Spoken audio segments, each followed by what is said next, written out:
Welcome to Flourish, the podcast for faith-driven mompreneurs who are ready to release overwhelm, create sustainable, healthy habits, and build purpose-driven businesses aligned with their faith, family, and vision. I'm Stephanie Book, a transformational mindset, wellness, and business coach. I'm here to equip you with the tools, mindset shifts, and encouragement to help you flourish. If you're ready to grow a thriving life and business while staying aligned with your faith, purpose, and priorities, you're in the right place. You are worthy and capable of living a full and flourishing life. Success isn't just possible, it's meant for you. Let's dive in. Hey there, and welcome to the Flourish Podcast. My name is Stephanie, and I'm so glad that you are here. Today, we're going to continue our series of Chaos to Calm, a summer that you really want to have for you and your family and for your life. And so I'm so excited to jump into part 2 as we get to move into the next stage of finding those flexible rhythms so that we can have a summer that we really want, that has that structure, but does not feel so strict, but gives us that little bit of freedom to enjoy the summer, but also have some ebb and flow to it that feels good, so that we don't feel so out of structure that we're like so ready for the fall to come because we haven't had any structure at all. So I'm hoping we can find that balance for you, and these will be some tips that will help you. Last week we talked about pausing before we planned, making space for peace and resetting our mind, looking back, reflecting on the different things that we've experienced over this last season and how we want to proceed forward into the summer. Taking a look at the different things that are coming at us, that have come at us, how we want to proceed in the summer, and having that time of pause and praying and proceeding through what we want to create. So, we want to design a summer rhythm that brings structure and not stress, not an overly structured summer, but one that gives us a little bit of rhythm so that we feel more calm and at peace as we walk through the summer. Last week's episode, as we were talking about walking through creating what we want to look forward to in our summer, I have a summer reset sheet that will help you answer some of those questions and do that reflection. And so just put reset in the comments and I will get you that checklist, and I will definitely make sure you listen to the episode if you feel like you need a little bit of that preparation first, because today we're going to talk a little bit more about implementing those rhythms, but it might be good to hear that foundation first before you jump in and start creating those rhythms, because we want to have that chaos to calm. And I think reflecting back is really an important step before we move in. So, structure isn't the enemy of freedom. It's really what creates it. I know that there's many of us that run away from structure, right? We're like, oh, I'm not a structure person. We like kind of go with the flow. But I think we all do better when we have some type of structure. We know that our kids do better when they have a little bit of rhythm. And we know, honestly, if we have a little bit of structure into our day or into, the things that we're doing, we're more productive. We get things done. There's less chance of wandering away from different things.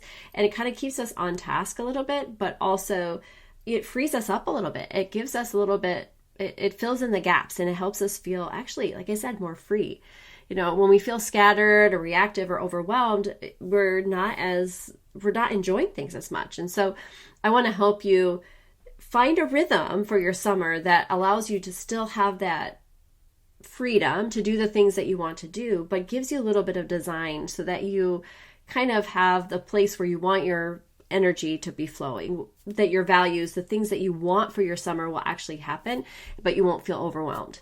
Rhythms bring peace because they help us act in intention instead of reaction. And we want to not be reacting to everything in our summer. We want to enjoy it, right? We want to live in the moment, but be able to have that freedom to enjoy it. So we want to choose some different things about when we're looking at the rhythm. We can choose between anchor points versus hourly schedules. So this concept of anchor points, these are simple touch points in your day that help you stay steady, even when the rest of the schedule shifts a little bit. A morning anchor. So these are things that are in your day that are always there. Your morning anchor. You have that time with God. Maybe you have your protein-packed breakfast. Maybe you do a workout, so I start my day and I drink some water. And while I'm having my fueling, I will read read a little bit of a Bible, and I usually go back later and do some more, but I do a little bit of Bible reading while I'm having my fueling and I have my water, and then I'll move down, I'll do my workout, and then I'll move into the rest of my day. And so that is an anchor. Every day, the first thing I do, well, I'll use the restroom, but the first thing I do after that is I drink a big glass of water. It kind of sets myself up for the day. And sometimes I get out of that anchor, and sometimes I do, and I wander away and I don't get that workout in. And then sometimes the workout doesn't happen because I strayed off of that anchor. But I'm always so much better when I have those specific things that are in place, having your miracle morning. And we're not talking about all the different routines, but having that anchor. What is something that every day is kind of like an anchor? You do that every single week, every single day.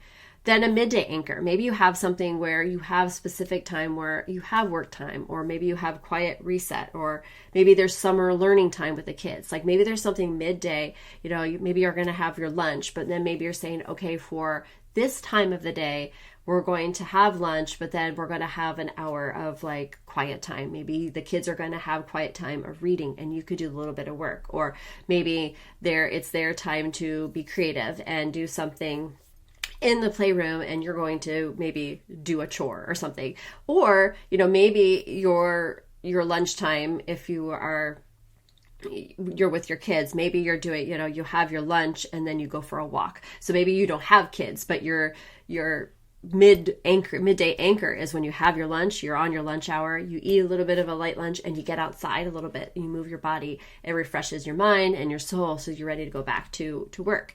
And then an evening anchor. Maybe you take away tech, towards later time of the night. Maybe you read, maybe you write some gratitude down, maybe you journal. So whatever it is, everybody's anchor is going to be a little bit different, but what are the things that you do at least a few times a day that are always there? Now I know, you're going on a vacation or you're going to the beach on a day or something like that. Those things are not always going to be there, but we want to have kind of those anchors, those things that, are kind of there. You can depend on them. They're going to keep you consistent, keep you steady. An anchor, gives you, it's realistic, it's life-giving, it helps hold your day together, right? So think about what maybe your anchor points are in the day, some things that you can have in your summer. And like I said, I know that schedules will shift and change, but maybe, if you're working outside of the home and you have the kids, maybe a lot of your rhythm will stay the same because you might have to bring them to daycare and you're going to work. But those of you that might be home with your kids, you want to have these anchor times fit in. Or if you don't have kids, what are those specific things you can do to really give yourself the flow for your day so that you have at least a few times of the day where there is some structure, that there is some rhythm that you can fall into? Next thing we want to look at is, your weekly flow style. Besides those kind of anchors that we have, what are some different things that we can enter into our schedule so that we kind of look over the week and what we want to create? So we can block your day into parts. Like time blocking is so, we hear a lot about it, and I'm not going to spend a ton of time talking about how you time block, but maybe you have different parts of your day that you're blocking out through the week. So maybe morning is family and faith, maybe midday is work and movement, and then evening is rest and fun. So you kind of have those different, it kind of fits with the anchored, like you are anchoring in those specific times of the day, and this is kind of your rhythm that you're following. It's not so strict, but it gives you those anchor points, right? So that you can do that. So then you could do things like if you're really struggling, like especially if you have little ones at home, or you're not working in the home, you're working in the home and not outside of the home. Maybe you could come up for some different themed days. So maybe you're not able to get the structure in the same way. Maybe you're not able to do movement every day, but maybe movement Monday. Maybe every Monday you're like, we're going for a hike, or we're going to go play at the park, or we're going to go to an amusement park, or we're going to go to the beach. Maybe Monday is like your day of fun. Maybe it's a day of movement, moving your body. So in Tuesdays, maybe Task Tuesday. Okay, we had tons of fun on Monday. We did all the fun things, and Tuesday we're going to do some work. Maybe you're going to have the kids do some summer activities so that they continue their learning, and you're going to get some work done. Or maybe a time where you go to like a library time with your kids. Or maybe if you don't have kids, you're going to Tuesdays, you get home from work, and those are Tuesdays is the day that you're going to do those specific things that in the week that is a little bit more work, things that are tasks that are on your list, so that you're not feeling like the whole entire week every single day you're trying to do all the tasks. Maybe Tuesday is just your task day. You get that done. Wellness Wednesday, I don't know. So maybe you really want to focus on, maybe Wednesdays is the day that you're going to try a new healthy recipe. And so maybe everything is around that, or maybe you're going to do some fun activity where maybe you're doing something that improves your wellness. I don't know. I'm just coming up with all different kinds of things that you can do. You can name your own theme days, but you can do that, and then have something for Thursday and Family Friday. Maybe the Friday is the day that you do some fun family things, or you spend some time with family together, or really that's the anchor or the focus for the day.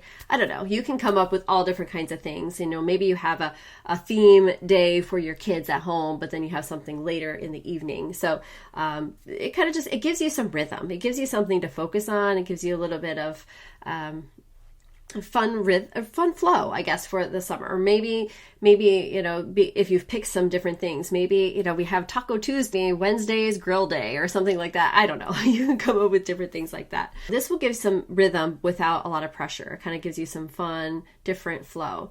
Or you can do more of an energy-based flow. If you're not so structured, if you don't like such a specific kind of schedule, maybe in the morning you have a lot of energy, so you get a lot of your deep work done, and then the midday you're doing the errands and the house tasks, and then in the evening you're reading, your rest, your light tasks and things like that. So especially if you're working from home, what is your best time of the day? A lot of us, the morning is the best. Even if you're not a morning person, usually after we've had that rest, we are the most creative, but there's only able to sit and really be focused for so much time. So if we use that time that we're really, really set for our best productivity, then we'll be able to do that in the morning, get the good work done, and then move on the rest of the day. Last week I talked about you really enjoy being outside. Are you going to add that into your rhythm? Are you going to add that into your day? Is there a specific day that you spend, I'm going to spend an hour in my garden on Thursdays after work, or in the afternoon after I eat my lunch, I'm going to spend a good hour just having fun outside, right? So look at those different things. What are the specific rhythms that you want to incorporate into your summer? They don't have to be strict, but what are those specific things you can add into each day to make it a rhythm, to make it a flow that really fits with your lifestyle? So think about a season that when your days flowed really well, and what did that structure look like? That could be your clue of what is going to be the best rhythm for you. That makes sense? And then you just want to start designing your flow, looking at how you want your summer rhythm to support the goals and the piece that you're wanting to do. So last week we talked about kind of what we want to see. We found the 3 words that we want our summer to kind of incorporate, how we want to do that. So list your priorities and see, what's the most important in this season, and then kind of see what you can do to include this rhythm into what's important. Is it your faith, your family, your wellness, your business, rest? What's the most important thing that you want to make sure that you are focusing on in the summer? And then you can, once you have that priorities list, then you can kind of go in and choose what those anchor points are. A few 2 to 4 daily touch points to help you stay grounded and yet consistent, but not so strict, right?